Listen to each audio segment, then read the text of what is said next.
Shalom ibu-ibu, selamat berjumpa kembali di ibadah WBI pada hari ini. Ibu-ibu, sebelum kita mendengarkan kebenaran firman Tuhan, kita mau berdoa terlebih dahulu. Bapa di dalam sorga, terima kasih atas kebaikan kemurahan-Mu dalam hidup kami. Engkau memiliki kehidupan kami Tuhan. Kami berdoa kepadamu Tuhan Yesus, biarlah kebenaran firman Tuhan pada pagi hari ini yang kami dengar Tuhan, itu bisa mengubahkan kehidupan kami. Lembutkan hati kami Tuhan. Kami serahkan kebenaran firman ini dalam tangan Tuhan. Tuhan Yesus yang berkarya dalam hati setiap kami semua yang mendengarkan. Di dalam nama Tuhan Yesus kami berdoa dan mengucap syukur. Haleluya. Amin. Ibu-ibu, saya mau berbicara mengenai masalah pandemi.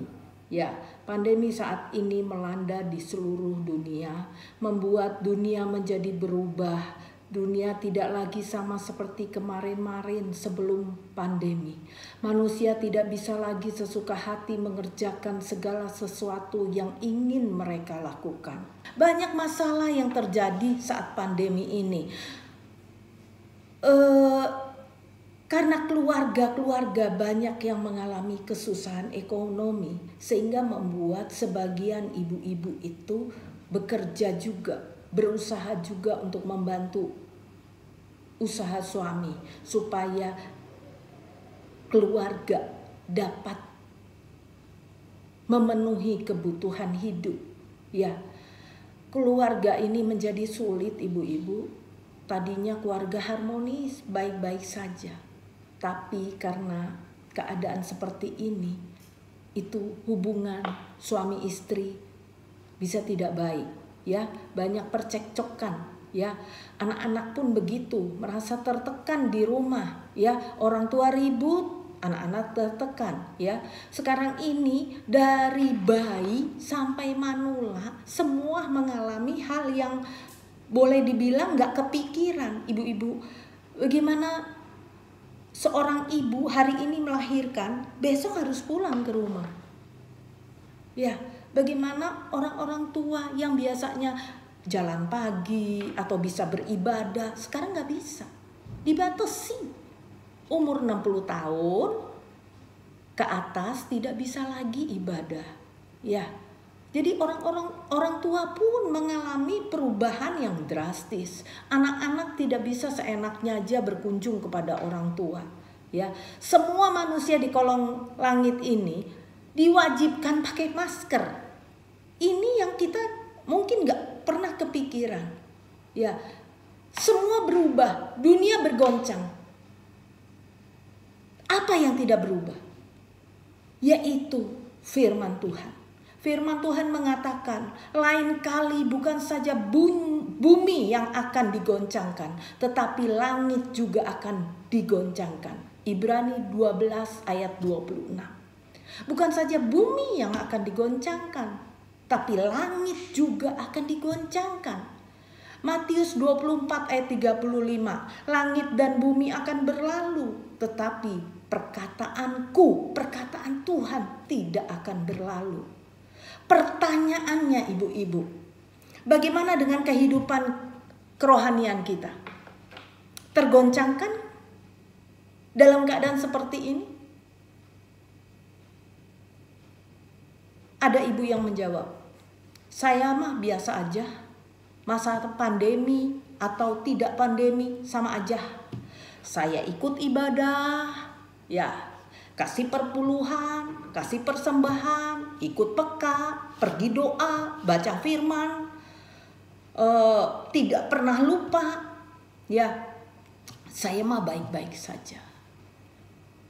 Ada juga yang menjawab, tidak seperti dulu Bu, saya tidak menggebu-gebu seperti dulu waktu ibadah sama-sama di gereja. Ya, di rumah ibadah garing, tidak merasakan jamahan Tuhan yang maksimal. Ibu-ibu, tidak cukup kita merasa kerohanian kita baik-baik saja. Itu kata kita, kerohanian kita baik, keadaan kita baik. Tapi pertanyaannya, apa kata Tuhan. Karena Tuhan yang menyelidiki hati kita. Tuhan tahu, ya, kita bisa membohongi orang-orang di rumah kita, kita bisa membohongi orang-orang sekeliling kita, kita beribadah, kita berdoa, kita memuji Tuhan, seakan-akan kita ibadah. Tapi Tuhan tahu hati kita, apakah kita sungguh-sungguh atau tidak, ya. Tidak bisa kita asal jadi Kristen, beragama Kristen, rasanya sudah rohani atau merasa sudah menjadi orang Kristen yang baik, sudah benar, sudah cukup. Orang lain mah kalah sama saya mah rohani pisan, saya jagai kehidupan saya mah cukup lah, saya gak pernah garing-garing, rohani saya terus manteng, baik. Itu kata siapa? Itu kata kita, kata diri sendiri. Bagaimana kata Tuhan? Ya, situasi keadaan sekarang ini adalah peringatan Tuhan untuk kita. Pribadi, tiap pribadi. Saya tidak menghakimi. Tapi bagi saya masa pandemi ini adalah satu kesempatan yang Tuhan berikan bagi setiap kita pribadi demi pribadi. Untuk memperbaiki manusia roh kita. Kesombongan kita, kecongkakan kita. Kita merasa lebih baik dari orang lain, semua dikikis habis. Kita merasa kita menjadi orang kaya, bisa melakukan segala sesuatu. Semua dikikis habis. Dari rumah Tuhan pun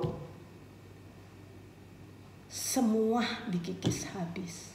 Ya, Tuhan saat ini memberikan kesempatan bagi kita untuk kita memperbaiki manusia rohani kita. Firman Tuhan hari ini saya kasih judul diam atau bergerak. Diam berarti menerima keadaan manusia rohani yang biasa-biasa saja, bahkan semakin garing, ya. Kita merasa kita biasa, kita merasa kita tetap rohani, tahu-taunya udah keropos, ya. Kalau kayu itu dilihat di luar masih utuh, tetapi tahu-taunya dalamnya itu keropos, bolong-bolong. Ya. Bergerak artinya menerobos. Kita menerobos agar manusia rohani kita semakin bertumbuh. Dengan berusaha terus mendekatkan diri kepada Tuhan. Sedekat-dekatnya ibu-ibu, berusaha tetap percaya, tetap setia, tetap cinta Tuhan walaupun apa yang terjadi. Hari Minggu kemarin saya ibadah di gereja. Saya berdoa waktu itu. Dalam waktu itu Pak Lukas bawain firman. Saya cuma berdoa minta, Tuhan berikan hati yang rindu kepada Tuhan. Berikan saya hati yang mengasihi Tuhan, yang rindu akan keberadaan Tuhan. Itu doa saya ibu-ibu. Ya, kenapa? Karena saya takut jasmani saya melayani Tuhan, saya ada di gereja, saya mendengarkan firman, memuji Tuhan, bersukacita dalam Tuhan. Tetapi tahu-taunya kalau keropos bagaimana ibu-ibu? Saya hanya minta sama Tuhan, berikan hati yang rindu sama Tuhan, hati yang melekat kembali sama Tuhan, ya. Karena apa? Saat ini kita beribadah enak aja, bisa ibadah di rumah. Tidak seperti dulu kalau kita gak ibadah, pergi ke gereja, orang akan tanya, kok gak ibadah hari ini? Tapi saat ini orang gak akan nanya. Ya, kita bisa ibadah di rumah. Dan kita dengan gampangnya kita bilang, saya ibadah online. Ya, tapi siapa yang tahu? Siapa yang tahu? Hati-hati ibu-ibu. Ya, mungkin waktu yang lalu kita banyak melakukan kesalahan. Ini saatnya kita memperbaiki. Tuhan memberikan waktu sama kita untuk kita memperbaiki segala sesuatu yang tidak berkenan kepada Tuhan. Ya, mungkin dulunya kita suka nyimpen sesuatu yang gak enak, kita simpen, kita lihat orang, kita simpen, ya kita kalau dengar firman, kita menghakimi orang atau bahkan menghakimi hamba Tuhan yang membawakan firman Tuhan itu. Ya, itu hal-hal yang kita anggap ya biasa, tidak biasa sekarang ini, tidak biasa ibu-ibu. Kita harus bergerak, yang seperti itu harus ditinggalkan. Itu yang bisa mengeroposkan iman percaya kita. Itu yang membuat rohani kita tambah hari tambah garing. Ibu bisa bilang sama saya ya, ibu bisa bilang sama siapapun bahwa kita kerohanian kita baik. Tapi kalau cara hidup kita tidak sesuai dengan kebenaran firman Tuhan, itu akan menggerogoti manusia roh kita. Ya, jangan nganggap kita berbohong kecil-kecilan itu tidak bisa mengganggu manusia roh kita loh ibu-ibu. Itu sangat mengganggu. Bagaimana kita bisa bergerak, menerobos, kalau kita masih pakai cara hidup kita yang lama. Hidup kita yang lama itu, sebelum bulan Maret itu, harus ditinggalkan. Tambah ke depan ibu-ibu, kita harus waspada. Kenapa? Ingat firman Tuhan, bumi akan digoncangkan, langit akan digoncangkan. Tetapi kalau ibu-ibu memiliki iman yang kuat di hadapan Tuhan, cara hidup benar, menerobos, semakin intim dengan Tuhan, itu yang bisa menguatkan kita. Itu yang membawa kita untuk semakin mengasihi Tuhan. Mulailah kita mengkoreksi hidup kita masing-masing. Bagaimana keadaan kerohanian kita?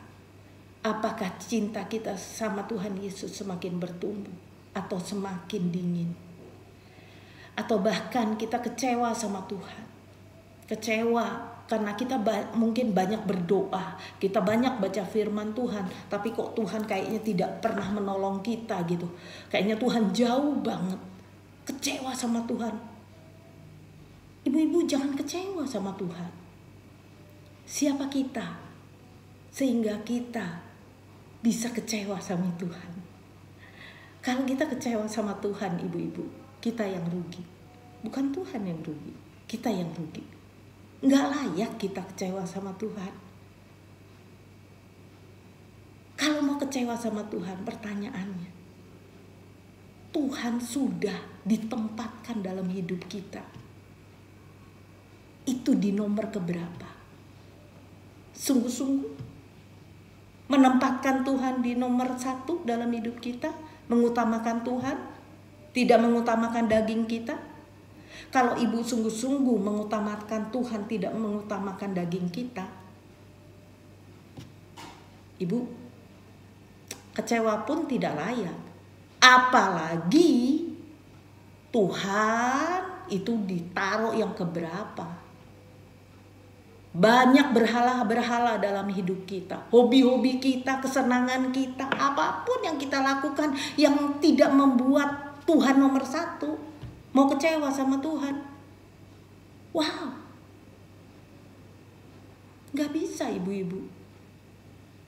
Gak bisa. Jangan kecewa sama Tuhan. Rubah rasa kecewa itu. Kita ini manusia yang penuh dengan dosa. Tuhan tidak pernah berdosa. Tuhan tidak pernah salah. Kita banyak salah. Jadi jangan tanya Tuhan, kenapa Tuhan kok gak nolongin saya? Kenapa Tuhan kok nggak denger doa saya? Jangan ibu-ibu. Tapi kita tersungkur di bawah kaki Tuhan. Tuhan mau jawab doa kita, Tuhan belum jawab doa kita. Suka-sukanya Tuhan. Dalam hidup ini hanya Tuhan yang berdaulat. Dan Tuhan tidak boleh disalahkan dalam hal apapun. Ya ibu-ibu. Mazmur 50 ayat 16 sampai 17. Dikatakan seperti ini. Ayat 16. Tetapi kepada orang-orang jahat Allah berkata, jangan lagi kamu mengucapkan hukum-hukumku dan menuntut janji-janjiku, karena kamu telah menolak ajaranku dan mengabaikan hukum-hukumku. Mengabaikan hukum-hukumku berarti mengabaikan firman Tuhan. Ya, jadi kalau kita menjadi orang Kristen yang biasa-biasa saja, Kristen-Kristenan, asal ibadah, jangan mengucapkan hukum-hukum Tuhan, apalagi menuntut janji-janji Tuhan. Ya, menuntut Tuhan. Kita harus sadar ibu-ibu, siapa kita? Kenapa kita mesti nuntut Tuhan? Tuhan Yesus mengirimkan Roh Kudus yang mengajari kita, Roh Kudus yang selalu ada bersama dengan kita. Biar kita senantiasa mengasihi Tuhan, biar kita senantiasa berserah kepada Tuhan. Ya ibu-ibu, diam akan membuat manusia roh kita semakin lama semakin kering dan akhirnya mati. Atau kita mau bergerak untuk mencari Tuhan lebih sungguh-sungguh agar manusia roh kita semakin hari semakin sehat dan semakin berkenan kepada Allah sampai menuju kesempurnaan. Kita rindu satu kali kelak Tuhan Yesus akan memanggil kita, hai engkau hambaku yang setia. Ya, ayat terakhir Ibrani 12 ayat 28. Jadi karena kita menerima kerajaan yang tidak tergoncangkan, marilah kita mengucap syukur dan beribadah kepada Allah menurut cara yang berkenan kepadanya dengan hormat dan takut. Tidak ada kata lain.